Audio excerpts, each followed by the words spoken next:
احتلام یعنی نائٹ پال کیا ہے، کیوں ہوتا ہے، اس کا علاج کیا ہے اور اس کا پرہیز کیا ہے۔ کم از کم اتنا تو آپ لوگ ویڈیو دیکھیں گے نا کہ آپ لوگوں کو پتہ تو چل جائے کہ بیماری کیا ہے، اس کا علاج کیا ہے اور پرہیز کس چیز سے کرنا ہے، کیونکہ لمبی ویڈیو نہ کوئی دیکھتا ہے اور نہ اتنا ٹائم ماشاءاللہ آپ لوگوں کے پاس ہوتا ہے۔ سب سے پہلے ہم بات کرتے ہیں کہ احتلام ایک ایسی بیماری ہے جس سے ایک انسان کو سوتے وقت خواب آئے یا خواب کے بغیر منی نکل جاتی ہے، اس چیز کو نائٹ پال یعنی احتلام کہتے ہیں۔ یہ مسئلہ اصل میں ہوتا کیوں ہے؟ جسم کے اندر جب گرمی اور خشکی بڑھ جاتی ہے اس کی وجہ سے احتلام کا مسئلہ شروع ہو جاتا ہے۔ اس کا علاج کیا ہوگا؟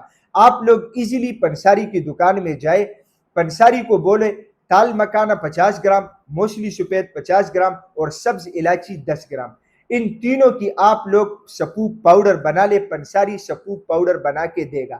آدھے چائے کا چمچ آپ لوگوں نے لینا ہے صبح اور شام کھانے سے پہلے پانی کے ساتھ۔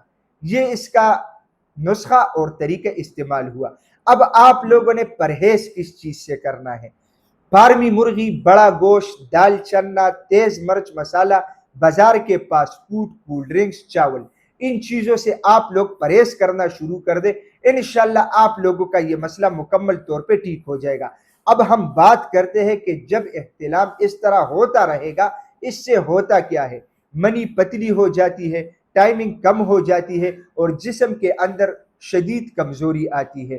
تو ہونا یہ چاہیے کہ جس کے ساتھ بھی یہ مسئلہ ہو بر وقت اس کا علاج کر لے۔ میں امید کرتا ہوں کہ آج کی یہ ویڈیو آپ لوگوں کو پسند آئی ہوگی۔ اگر یہ ویڈیو آپ لوگوں کو پسند آئی ہے اپنے دوستوں کے ساتھ زیادہ سے زیادہ شیئر کریں۔ اسی چینل کو بھی ضرور سبسکرائب کیجئے گا کیونکہ اسی چینل پہ آپ لوگوں کو ہیلتھ کے حوالے سے مختلف ٹاپکس کے اوپر ویڈیوز ملتی ہے۔ تو انشاءاللہ ملیں گے نیکسٹ ٹائم ایک نئے ٹاپک کے ساتھ، تب تک کے لیے مجھے اجازت دیجیے گا۔ اللہ حافظ۔